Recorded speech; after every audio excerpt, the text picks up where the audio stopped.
ನಮಸ್ಕಾರ friends, welcome to my YouTube channel. ಇವತ್ತು ಈ ಬಸ್ನ ರಿವ್ಯೂ ಮಾಡ್ತಾ ಇದ್ದೀನಿ. ಯಾಕಂದರೆ ಅಲ್ಲಿ ಮಾರ್ಕೆಟಲ್ಲಿ ಕೆಲಸ ಬಿಟ್ಟಾದಮೇಲೆ ಎಲ್ಲೂ ಅಡ್ಜಸ್ಟ್ ಆಗಿಲ್ಲ. ಸುಮಾರು ಕಡೆ ಹೋದೆ, ಅಲ್ಲೂ ಇಲ್ಲೂ ಅಡ್ಜಸ್ಟ್ ಆಗಿಲ್ಲ. ಅದಾದಮೇಲೆ ಈ ಗಾಡಿ ಕೆಲಸಕ್ಕೆ ತಗೋತಿದ್ದಾರೆ ಅಂತ ಗೊತ್ತಾಯಿತು ಇದೇ ಥರ ಯೂಟ್ಯೂಬ್ ಚಾನಲಿಂದ. ಆಮೇಲೆ ಫೇಸ್ಬುಕ್ಕಲ್ಲಿ ನಂಬರ್ ಬಂತು. ಆ ನಂಬರ್ ತೊಗೊಂಡು ಫೋನ್ ಮಾಡಿ ಇಲ್ಲಿಗೆ ಬಂದಿದ್ದೀನಿ. ಅದೇ ಒಂದು ಆಲ್ಮೋಸ್ಟ್ ಒಂದು 1.5 ಮಂತ್ಸ್ 2 ಮಂತ್ಸ್ ಆಯಿತು. ಯಾರನ್ನ ಡ್ರೈವಿಂಗ್ ಜಾಬ್ ಹುಡುಕ್ತಿದ್ರೆ ನೋಡಿ, ಈ ಗಾಡಿ ತೊಗೋತಿದ್ದಾರೆ. ದೀಪಾಂಜಲಿ ನಗರಲ್ಲಿ ಇದೆ. ಇನ್ನು ಸ್ಯಾಲ್ರಿ 26 ಕೊಡ್ತಾರೆ, ಎಲ್ಲ ಕಟ್ಟಾಗಿ 22 ಬರುತ್ತೆ. OT GT ಎಲ್ಲ ಮಾಡಿದ್ರೆ ಒಂದು 30-35 ಅಪ್ ಟುವರೆಗೂ ತೊಗೊಬೋದು. ಕೆಲಸ ಏನಿಲ್ಲ, ಆರಾಮಾಗಿದೆ. ಬನ್ನಿ, ಇವತ್ತು ನಾನು ಈ ಬಸ್ನ ರಿವ್ಯೂ ಮಾಡ್ತಾಯಿದ್ದೀನಿ. ನಿಮಗೆಲ್ಲ ತೋರಿಸ್ಕೊಂಡು ಕೊಡ್ತೀನಿ ಏನೇನು ಬಟನ್ ಇದೆ, ಏನೇನು ಬಸ್ಸಲ್ಲಿ ಡೈಮೆನ್ಷನ್ ಎಷ್ಟಿದೆ, ಬಸ್ಸು ಲೆಂತು ವಿಡ್ತು ಎಲ್ಲ. ಇದು ಇವಾಗ ನಾನು ಕೆಲಸ ಮಾಡ್ತಿದ್ದು ಸಿಗೇಳಿ ಡಿಪೋದಲ್ಲಿ. ಇವಾಗ ಇಲ್ಲಿ ಇಲ್ಲ, ಕೆಲಸ ಖಾಲಿ ಇಲ್ಲ, ಎಲ್ಲ ಫಿಲ್ ಆಗಿದೆ. ದೀಪಾಂಜಲಿ ನಗರದಲ್ಲಿ ತಗೋತಿದ್ದಾರೆ. ಯಾರನ್ನ ಜಾಯ್ನ್ ಆಗೋಕ್ಕೆ ಇಷ್ಟ ಇದ್ದವ್ರು ತೊಗೊಬೋದು. ನಿಮ್ಗೆ ನಾರ್ಮಲಾಗಿ ಗೊತ್ತಿರೋಂಗೆ ಮಾಮೂಲಿ ಬಸ್ಸೆಲ್ಲ ನೋಡೇ ಇರ್ತೀರ. ಬಟ್ ಗಾಡಿ ಸುಮಾರು ಜನ ಗೊತ್ತಿರೋಲ್ಲ ಯಾವ ಥರ ಇರುತ್ತೆ ಅಂತ. ಇದೆಲ್ಲ ಬರೀ ಬಟನ್ ಸಿಸ್ಟಮ್ಮು. ಸ್ಟೇರಿಂಗ್ ಮಾಮೂಲಿ ಇರುತ್ತೆ. ಅದಾದಮೇಲೆ ಇದಕ್ಕೆ ಮೇಯ್ನ್ ಬಂದು ಕ್ಲಚ್ ಇಲ್ಲ, ಇದು ಡಮ್ಮಿ, ಕ್ಲಚ್ ಏನಿಲ್ಲ, ಎಲ್ಲ ಬರೀ ಬಟನ್ಸು. ಬ್ರೇಕು, ಎಕ್ಸ್ಲೇಟರ್ ಅಷ್ಟೇ.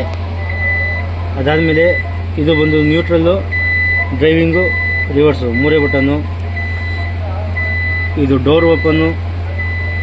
ಅದಾದಮೇಲೆ ಇದು ಲೈಟು, ಇದು ಒಂದು ನೇಮ್ ಬೋರ್ಡು, ಇದು ಇಲ್ಲಿ ಕ್ಯಾಬಿನ್ ಲೈಟು. ಈ 3 ಬಟನ್ ಬಂದು ಬಸ್ಸು ನಿಮಗೆ ಈಗ ಯಾರನ್ನ ವಯಸ್ಸಾದವ್ರು ಇರ್ತಾರೆ, ಹ್ಯಾಂಡಿಕ್ಯಾಪ್ ಇರ್ತಾರೆ, ಅವ್ರಿಗೆಲ್ಲ ಹತ್ತಕ್ಕೆ ಈಸಿ ಆಗಲಿ ಅಂದ್ಬಿಟ್ಟು ಈ ಬಟನ್ನು. ಹಿಂಗೆ ರೇರ್ ಅಂದರೆ ಈ ಬಟನ್ ಪ್ರೆಸ್ ಮಾಡಿದ್ರೆ ಗಾಡಿ ಬೆಂಡ್ ಆಗುತ್ತೆ. ಹಿಂಗಿರೋ ಗಾಡಿ ಸ್ವಲ್ಪ ಲೈಟಾಗಿ ಹಿಂಗೆ ಬೆಂಡ್ ಆಗುತ್ತೆ. ಇದು ಬಂದು ಫ್ರಂಟು, ಇದು ಫ್ರಂಟ್ ಮಾತ್ರ ಬೆಂಡ್ ಆಗುತ್ತೆ, ಇದು ಬ್ಯಾಕ್ ಮಾತ್ರ ಬೆಂಡ್ ಆಗುತ್ತೆ. ಇದು ನೀಯಿಂಗ್ ಬೋತ್. ಇದು ಬಂದು 2 ಸೈಡು ಫುಲ್ಲು ಗಾಡಿ ಹಿಂಗಿರೋದು. ಆಲ್ಮೋಸ್ಟ್ ಒಂದು ಅರ್ಧ ಅಡಿವರೆಗೂ ಗಾಡಿ ಫುಲ್ ಹಿಂಗೆ ಡೌನ್ ಆಗುತ್ತೆ ಬಟನ್ ಒತ್ತಿರ್ಕೊಂಡ್ರೆ. ಅದಾದಮೇಲೆ ಬಟನ್ ಬಿಟ್ಟಿದ ತಕ್ಷಣ ಆಟೋಮೆಟಿಕ್ಕಾಗಿ ಅಪ್ ಆಗುತ್ತೆ. ಆ ಬಟನ್ನು ಬಿಟ್ಟಾದಮೇಲೆ ಗಾಡಿ ಅಪ್ಪಾಗೋವರೆಗೂ ಗಾಡಿ ಮೂವ್ ಆಗೋಲ್ಲ. ಇವಾಗ ಒಂದು ಗಾಡಿ ಚಾರ್ಜಿಂಗ್ ಆಗ್ತಾಯಿದೆ, 97% ಆಗಿದೆ. ಈ ಗಾಡಿ ಬಂದು 100% ಮಾಡಿದ್ರೆ ಅಪ್ ಟು 280 ಕಿಲೋಮೀಟರ್ಸ್ವರೆಗೂ ಹೋಗುತ್ತೆ. 0 to 100%. ಇನ್ನಿಷ್ಟು 2.5 hours ಬೇಕು, 2 hours 30 minutes ಬೇಕು. ಇನ್ನು 9 minutes ಆದರೆ 100% ಆಗುತ್ತೆ. ಅದಾದಮೇಲೆ ನೆಕ್ಸ್ಟ್ ಈ ಕಡೆ ಬಂದರೆ ಇದು ಬ್ಯಾಟ್ರಿ ಕಟ್ ಆಫು, ಫ್ಯಾನು, ಇದು ಬಂದು 4 ಇಂಡಿಕೇಟರ್ಸು, ಇದು ಇದು ಅಲಾರಮ್ ಲೈಟು. ಇದು ಎಮರ್ಜೆನ್ಸಿ ಸ್ವಿಚ್ ಅಂದರೆ ಗಾಡಿ ಏನಾದ್ರು ಪ್ರಾಬ್ಲಮ್ ಆದಾಗ ಈ ಬಟನ್ ಒತ್ತಿದ್ರೆ ಅಲಾರಮ್ ಬಡ್ಕೊಳ್ಳುತ್ತೆ. ಆವಾಗ ಪ್ಯಾಸೆಂಜರ್ನ ಇಳಿಯಕ್ಕೆ ಹೇಳ್ಬೋದು. ಅದಾದಮೇಲೆ ಇದು ಬಂದು ಹೆಡ್ಲೈಟ್ ಆನ್ ಆದಾಗ ಇಲ್ಲಿ ಬ್ಲೂ ಲೈಟ್ ಬರುತ್ತೆ, ಅದನ್ನು ನೈಟ್ ತೋರಿಸ್ತೀನಿ. ಇದು ಬಂದು ಹಿಲ್ ಅಸಿಸ್ಟೆಂಟು. ಅಂದರೆ ಈಗ ಅಪ್ಪಲ್ಲಿದ್ದಾಗ ನಾವು ನಾರ್ಮಲ್ ಗಾಡಿ ಆದರೆ ಏನು ಮಾಡ್ತೀವಿ, ಆಫ್ ಕ್ಲಚ್ಚು ಬಿಟ್ಕೊಂಡು ಮೂವ್ ಮಾಡ್ತೀವಿ. ಬಟ್ ಇದರಲ್ಲಿ ಹಂಗಲ್ಲ. ಸ್ವಲ್ಪ ನಾವು ಬ್ರೇಕಿಂದ ಹಿಡಿದು ಎಕ್ಸಲೇಟರ್ ಕೊಡೋ ಗ್ಯಾಪಲ್ಲಿ ಗಾಡಿ ಒಂಚೂರು ಹಿಂದಕ್ಕೆ ಬರುತ್ತೆ. ಆದ್ದರಿಂದ ಏನು ಮಾಡಿದ್ದಾರೆ, ಈ ಬಟನ್ ಕೊಟ್ಟಿದ್ದಾರೆ. ಈ ಬಟನ್ ಏನಾರು ಒತ್ತಿಟ್ಕೊಂಡ್ರೆ 3 ಸೆಕೆಂಡ್ಸ್ವರೆಗೂ ಗಾಡಿ ಹಂಗೆ ಹೋಲ್ಡಲ್ಲಿ ಇರುತ್ತೆ, ಆವಾಗ ಮುಂದಕ್ಕೆ ಮೂವ್ ಮಾಡ್ಬೋದು. ಬಟ್ ಅದಾದಮೇಲೆ ಆಫ್ ಮಾಡಬೇಕು, ಇಲ್ಲಾಂದರೆ ನಾವು ಬ್ರೇಕ್ ಹಿಡಿದಾಗೆಲ್ಲ ಅದು ಹಿಡಿತಿರೋದು ಗಾಡಿನ. ಅದಾದಮೇಲೆ ನೆಕ್ಸ್ಟು ಇದು ಬಂದು ಮೈಕು. ಏನಾರು ಇದ್ದರೆ ಪ್ಯಾಸೆಂಜರ್ಗೆ ಹೇಳೋಕ್ಕೆ ಈ ಮೈಕ್ ಬಟನ್ನು ಸೌಂಡ್ ಕೇಳಿಸ್ತದೆ ನೋಡಿ, ಇದು ಮೈಕ್ ಬಟನ್ನು. ಅದಾದಮೇಲೆ ನಿಮಗೆಲ್ಲ ಗೊತ್ತಿರೋಂಗೆ ಇದು ಹ್ಯಾಂಡ್ ಬ್ರೇಕು.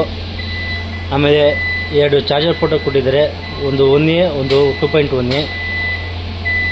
ಅದಾದಮೇಲೆ ಡಿಸ್ಪ್ಲೇ ಇದೆಲ್ಲ ಫುಲ್ಲು ಕ್ಯಾಮ್ರಾ ಇದೆ ಗಾಡೀಲಿ ನೋಡಿ, ಗಾಡಿ ಕಾಣಿಸ್ತಿದೆ. ಆಮೇಲೆ ನೇಮ್ ಬೋರ್ಡ್ ಚೇಂಜ್ ಮಾಡೋದು ಎಲ್ಲ ಇದರಲ್ಲೇ.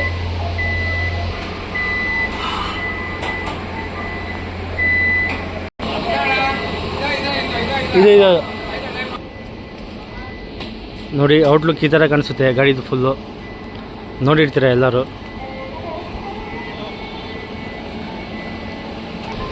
ಅದಾದಮೇಲೆ ನಿಮಗೆ ಮಾಮೂಲಿ ಬಸ್ ಆದರೆ ಇಲ್ಲಿಂದ ಸ್ಟೆಪ್ ಇರುತ್ತೆ, ಸ್ಟೆಪ್ ಹತ್ತಿ ಮೇಲ್ಗಡೆ ಹೋಗಬೇಕು. ಬಟ್ ಇದರಲ್ಲಿ ಸ್ಟೆಪ್ ಏನಿಲ್ಲ, ಡೈರೆಕ್ಟ್ ಒಂದೇ ಸ್ಟೆಪ್ ಅಷ್ಟೇ.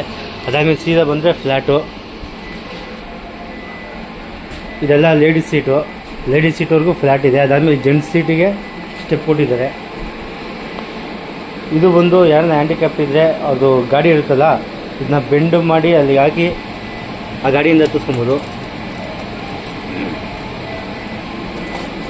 ಸ್ವಲ್ಪ ಅದು ಟೈಟ್ ಆಗಿದೆ, ಯಾರೂ ಓಪನ್ ಮಾಡಲ್ಲ ಅಷ್ಟಾಗಿ. ಅದರಿಂದ ಬನ್ನಿ ಇವತ್ತು ಎಷ್ಟು ಸೀಟ್ ಇದೆ ಅಂತ ತೋರಿಸ್ತೀನಿ. ಇದರಲ್ಲಿ ಯಾವ ಥರ ಇದೆ ಗಾಡಿ. ಇದು ಒಂದು ಕಂಡಕ್ಟರ್ ಸೀಟು, ಅದೊಂದು ಸೀಟು, 1 2 3 4 5 6 7 8 9 10 11 12 13 14 15 16 17 18 19 20 21 22 23 24 25 26 27 28 29 30 35 ಸೀಟ್ ಬರುತ್ತೆ. 35 ಅಂದರೆ 34 ಒಂದು ಕಂಡಕ್ಟರ್ ಸೀಟು. ಈ ಥರ ಬ್ಯಾಕಿಂದ ಈ ಥರ ಕಾಣಿಸುತ್ತೆ ಗಾಡಿ.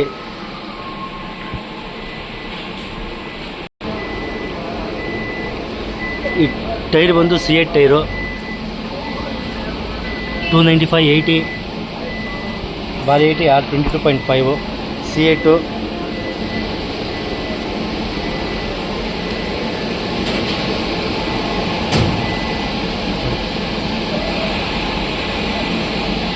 ಹಿಂದಿನೂ ಅಷ್ಟೇ ಮುಂದಿನೂ ಅಷ್ಟೇ ಸೇಮ್ ಸೈಜ್ ಟೈರು. ಈ ಗಾಡಿ ಬಂದು ನಿಮಗೆ ಲೆಂತು 40 ಫೀಟ್ ಬರುತ್ತೆ, ವಿಡ್ತು ಬಂದು 9 ಫೀಟ್ ಬರುತ್ತೆ.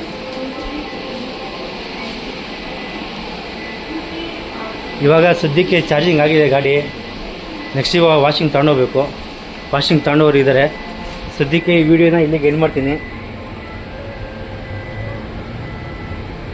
ಯಾಕಂದರೆ ಗಾಡಿ ಓಡಿಸ್ಬೇಕಾದ್ರೆ ಇರೋದು ವೀಡಿಯೋ ಮಾಡೋಂಗಿಲ್ಲ. ಮಾಮೂಲಿ ಟ್ರಕ್ಕು ಅವರೆಲ್ಲ ಲಾಗ್ ಮಾಡ್ತಾರಲ್ಲ ಆ ಥರ. ಅದಾದಮೇಲೆ ನಿಮಗೆ ಇದರಲ್ಲಿ 2 ಫೈರ್ ಎಕ್ಸ್ಟಿಂಗ್ವಿಷನ್ ಬರುತ್ತೆ. ಇಲ್ಲೊಂದಿದೆ, ಇಲ್ಲೊಂದಿದೆ.